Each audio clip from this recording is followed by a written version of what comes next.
¿Qué tal? ¿Cómo están? Bienvenidos, bienvenidas a Los Libros que Leo. Hoy conversaremos sobre el libro dedicado justamente a Teresita Reyes. Su nombre es ese, Teresita Reyes, ahora que no estás, un libro escrito por su hija, luego, por supuesto, del duelo, que nos invita justamente a conversar sobre aquello, un tema que es tan esencial, que muchos hemos pasado y que nos puede acompañar en todo el proceso de dolor. Así que estamos junto a ella. Bienvenida, Teresita, ¿cómo estás?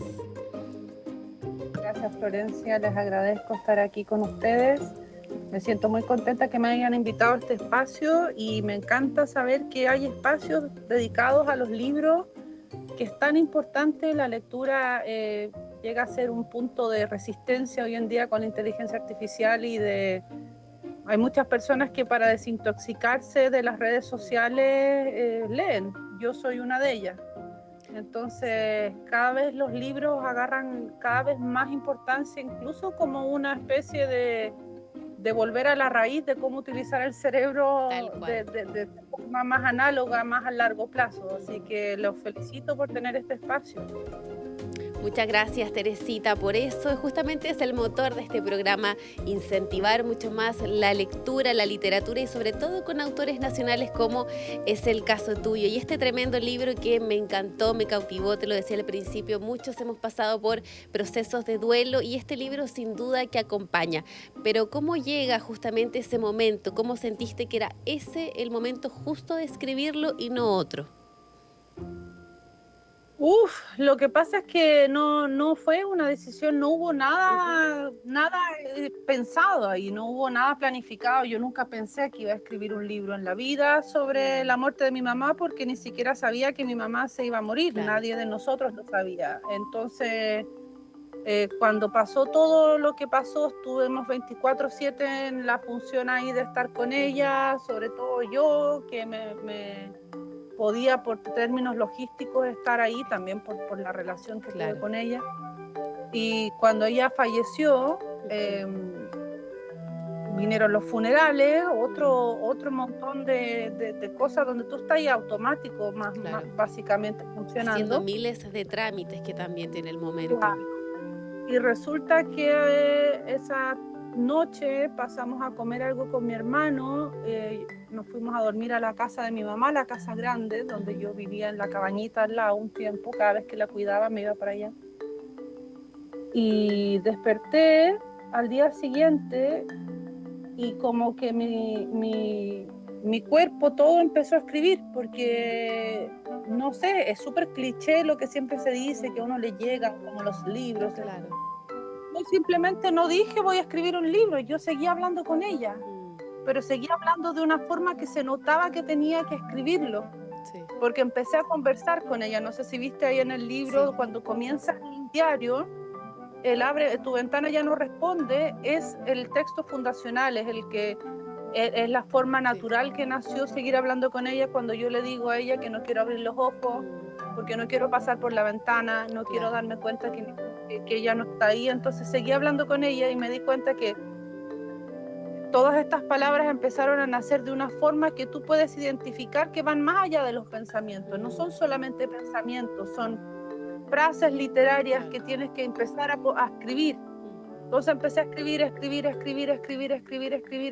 y creo que cuando me di cuenta racionalmente de que esto tenía que ser un libro, fue porque por cosas de la vida terminé en un taller de escritura en duelo, como alumna. Y ahí me di cuenta que había un género, o sea, que habían muchos artistas que habían escrito en sus duelos, que le habían escrito a sus muertos. Entonces, que no era algo tan loco y que estos textos habían sido publicados. Y el efecto que estos textos crearon en mí fue muy confortante, reconfortante. Entonces, me di cuenta que vivir el duelo con personas que estaban interesadas en leer sobre el duelo y escribir pequeños textos sobre el duelo, me impulsó a darle vida a este libro, porque entendí el lugar que podía ocupar. Después cuando ya agarró vida, me di cuenta que era mucho más que la muerte lo que abarca el libro, por cómo le fue resonando a las otras personas. Y eso te quería preguntar, o sea, anticipaba y te consultaba cómo fue el momento, porque tú lo haces justamente en pleno duelo, y muchas personas también he visto comentarios de que lo han recogido con mucho amor por el momento y el proceso. Entonces, ¿cómo ha sido también recibir todo aquel feedback del público que ya ha leído Teresita Reyes ahora que no estás?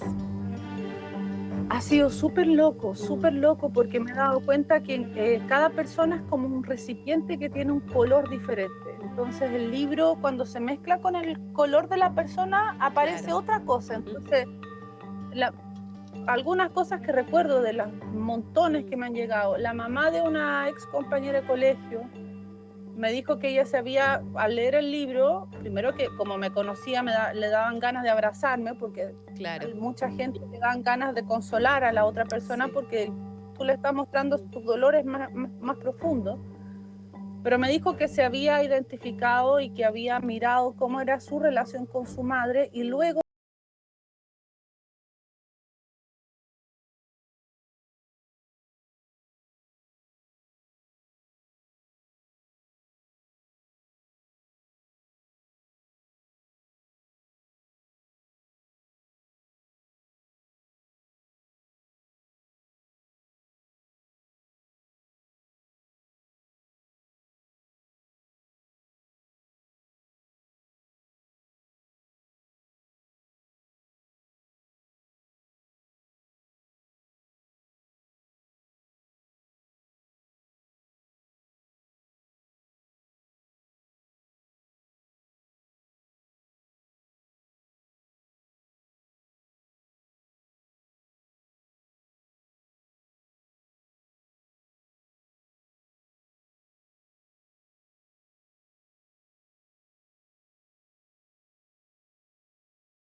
pero tengo un caudillo, que son mujeres que amo mucho y que me sostienen mucho. Y no sé, la primera vez que yo tuve antes de que se muriera mi mamá, yo pasé por una serie de problemas médicos. Uno de ellos fue una cirugía que me tuvieron que hacer al cerebro, bien intensa. Y la primera que llegó allá con pañales, para mí era mi mejor amiga. Entonces, en el momento que yo estaba en la clínica, de las pocas personas que fueron a ver a mi mamá y que yo le abro las puertas, mi mamá le abre las puertas, es a ella. Entonces, cuando yo estoy llorando, en los momentos más vulnerables, a quienes me arrojo yo son a ellas. Sí. O sea, las amistades son encuentros de almas, básicamente. Es mucho más profundo, yo creo, a veces, que los mismos lazos de familia, porque tú los eliges, y los eliges diariamente, y los sigues escogiendo. De la familia que uno escoge finalmente. Claro, es que no es que la escojas una vez, lo importante de la amistad es que lo sigues escogiendo. Cada día. Es como las parejas que duran muchos años, porque se continúan escogiendo diariamente. Entonces, claro, las amistades son vitales, y yo siempre les digo a mis amigas, las primeras que les cuento lo más profundo de mí es a ellas. Qué lindo. Nunca nos pone a mi madre, ni a mi padre, ni a mis hermanas, ni a mis sobrinos, o sea, los amo. Pero esa relación que existe con las amigas, con los amigos, con los amigues, con quien sea que, que te represente tu espejo, es incalculablemente valiosa. súper valiosa, sobre todo en estos procesos como el que está expresado en el libro. Y también ahora te quiero llevar a otra de las cosas que tú también adelantabas en cuanto a esta labor de ser cuidadores y cuidadoras. Tú mencionas en una frase del libro que para todos los hijos e hijas que alguna vez asistieron a sus padres, se agotaron, amaron y siguieron, se lo entrega justamente a ellos. ¿Cómo se vive esa dualidad de sentimientos entre el amor, el cansancio, la entrega? Se vive lamentablemente con una hipocresía muy profunda en términos sociales, y eso es lo que más duele, porque nadie se atreve, nadie quiere decir que se agota, nadie quiere decir que es demandante, nadie quiere decir que pierde la libertad. Hay personas que tienen padres o hijos o personas, familia con discapacidades profundas durante décadas. Claro. Y no hay apoyo financiero, no hay apoyo emocional. Usualmente las familias hacen algo que es muy extraño, que no viene necesariamente de la maldad, pero le dejan el cargo a uno. Claro, el peso en un puro hombro. El peso a uno. Entonces eso es tremendo, porque tienes que tener una comunicación muy, muy directa con el resto del grupo familiar como para que eso se compense. Y nadie quiere decir el peso de eso, el cargo de eso, el dolor de eso, el fastidio, el cansancio, porque tú tienes que ser mártir, y sobre todo las mujeres en la religión judío-cristiana, en la cultura judío-cristiana, claro, hay que dar hasta que duela. Entonces no nos atrevemos. E incluso a mí me pasó una vez en la clínica que estábamos ahí varias mujeres de la familia. Y yo dije, bueno, yo necesito que alguien se quede porque me voy a ir a la casa porque estoy súper cansada. Y una de ellas me dijo, pero ¿cómo se te ocurre decir eso delante de tu mamá? Yo le digo, pero claro, ¿por qué no? Si es lógico, si yo estuviera, yo fuera la enferma, yo entendería. Totalmente. Que las personas... Pero hay un miedo a expresar eso, como que hubiera falta de amor. Y eso es terrible, porque la persona que está cuidando realmente está cuidando desde el amor, desde un amor que ninguno que no está cuidando puede llegar a entender. Claro. Ni siquiera la persona cuidada puede llegar a entender cuánto está entregando la otra persona. ¿Entiendes? Sí. Entonces es algo que no nos atrevemos a conversar como sociedad, y es tremendamente importante también que las personas que cuidan entiendan que no está mal sentirse liberadas después de la muerte de nuestros seres queridos, que no está mal sentir que si es que no se ha muerto todavía, que estás perdiendo parte de tu vida, porque es así. Estás destinando una cantidad de horas gigantescas al cuidado de otro ser vivo, eso independientemente, y no es que tuviste hijos, tú no lo escogiste, también que viene todo eso tenemos que hablarlo de alguna forma. De todas maneras, yo creo que este libro tú lo escribes en un momento del duelo, pero va impactando de tal manera que te llama a dialogar justamente con esas cosas que son ocultas o que son tabús, como es la labor del cuidado, lo que uno siente, verbalizarlo, lo mismo con la muerte. No se habla de la muerte y es sumamente sanador hablar de ese proceso. Y también te quería preguntar justamente por aquello, cómo fue esa etapa de conversar sobre la muerte contigo misma, considerando que muchas veces quedan interrogantes. ¿Cuántas interrogantes quedan todavía en ti? Tú lo mencionas en el libro finalmente. ¿Cuánto has avanzado en esas preguntas? Mira, la verdad es que, bueno, volviendo un poquito para atrás, creo que el diálogo que hice en el libro sobre la muerte fue dándose naturalmente, pero creo que cuando hice este taller fue donde me di cuenta que, vuelvo a la misma idea, que hablar sobre la muerte es tremendamente sanador, al contrario de lo que pasó cuando se murió mi papá, que nadie habló de la familia, nadie quería ver las fotos porque era muy doloroso, entonces evitaron hablar de eso. Entonces eso quedó encapsulado aquí. Claro. Incluso cuando mi mamá se murió, yo sentí que esa encapsulación que había aquí de mi papá se fue con ella, ¿me entiendes? Entonces, hablar de la muerte es hablar de la vida. Yo siempre digo, la única certeza que tenemos en la vida, la única certeza que hay en la vida, la única en términos científicos, psicológicos, espirituales, lo que sea, es que todos nos vamos a morir. Ni siquiera hay certeza en el nacimiento. Claro. Pero sí que todas las cosas que tienen vida, pierden la vida. Y la única cosa que me sigue dando vuelta, que es algo que no voy a poder resolver hasta mi propia muerte, es si es que tengo posibilidad de seguir comunicándome con ella de alguna forma, en algún plano, porque, o sea, yo sé que ella no, que su energía, su conciencia no se ha muerto, se transformó en algo, eso para mí es evidente.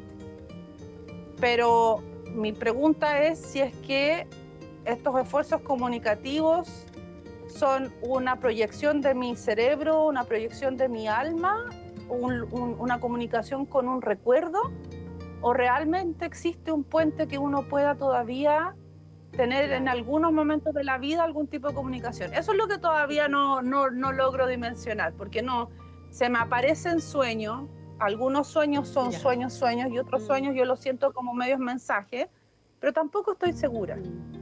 Bueno, es un camino finalmente que uno va viviendo día a día y que sin duda te va a acompañar tu mamá, como a muchos también quienes nos están viendo. Pero Teresita, igualmente, para ir ya acotando y finalizando también la entrevista, este no es tu primer libro. Me gustaría que nos contaras de tu publicación anterior y qué fue también, de qué consistió justamente ese libro. Bueno, aunque no estaba preparada. ¡Excelente! Este es mi primer libro, que me traje algunos para Brasil. Sí, me traje algunos para Brasil porque mis amigos me dicen, no, yo leo en español, tráeme. Así que me traje 10 y 10. Súper. Ábreme la jaula es un thriller psicológico que también está basado en historias reales. Creo que estos dos libros son bien, se acotan bien en el universo de la no ficción, pero novelado, digamos. No es una autobiografía ni nada, es como... La no ficción tiene que ver con, la autoficción tiene que ver con que tú ocupas cosas de tu vida real, pero le das licencias narrativas, licencias de ficción. Claro, voces, narraciones, inventas cosas también. Entonces, claro, esto se basa en una historia que sucedió conmigo con un amor de estos amores tóxicos que vienen y te dan vuelta y te desarman y te dejan pero hecha bolsa. Sí. De eso. Pero lo interesante que tiene el libro es que está escrito a un tú, parecido a este también. Pero habla, lo que yo quería que se supiera en este libro, que la gente pudiera entender, era cómo es el proceso psicológico cuando tú empiezas a entrar en una situación de coerción psicológica, que es como que entraras a una secta, por ejemplo. Ese mismo proceso te pasa cuando entras en este tipo de relaciones. Y cómo empieza tu cabeza a entrar en lo que se llama disonancia cognitiva, que es como que se te parte en dos. No sé si estás viendo un ángel o estás viendo un demonio, no sabes si tú estás en lo correcto o te estás volviendo loca. Entonces, todo el texto tiene que ver con cómo esta mujer se le va dividiendo la cabeza y luego va entrando nuevamente en razón. Entonces, es como por eso es como un thriller psicológico. Tal cual, o sea, yo creo que en estos minutos que relataste, contaste la experiencia de muchas a través del libro. Sí. Teresita, ¿y qué se viene? ¿Piensas en otros proyectos, otros libros? ¿En qué estás? Sí. Cuenta. Yo ya tengo una trilogía hecha índice. ¿Ya? Hecha índice, está para llegar y sentarse a escribirla. Lo que pasa es que entre medio yo me pongo a leer compulsivamente. Y me he inspirado mucho de la literatura contemporánea brasilera. Y aquí se escribe mucho desde las voces de las ánimas y las voces de los espíritus, cosas así. Entonces, este autor que está Itamar Vieira, pone muchas voces dentro del libro. Entonces yo tenía escrito en el primer libro, el libro se llama Efecto Brasil. Y es como una historia de crecimiento de la persona, quien llega y cómo le van pasando cosas para ir creciendo. Es más alegre, es más aventurero, es más erótico, más brasileño, con harta picardía.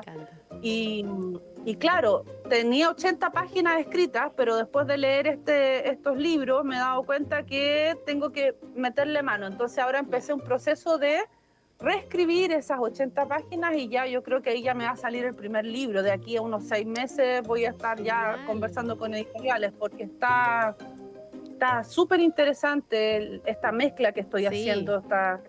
y estoy metiéndole mucha ficción también, entonces eso te lleva a otros lugares bien interesantes, así que estoy contenta, estoy como en un laboratorio, como un niño chico que le meten un laboratorio de química seguro y tú empiezas a hacer, así estoy.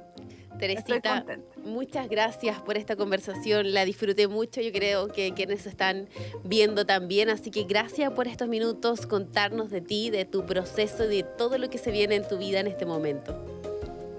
Gracias, Florencia, por la entrevista, me encantó, se nota que le pones mucho cariño a lo que haces, las preguntas fantásticas, y también se me pasó volando el tiempo hablando contigo, así que después seguramente cuando vaya a Chile te voy a invitar a un cafecito. Feliz de que así sea. Un gusto tenerte. Mucha suerte, así que atentas a este y más libros entonces de Teresita Yacamán Reyes, y nos vemos nuevamente en otro capítulo de Los libros que leo. Los libros que leo.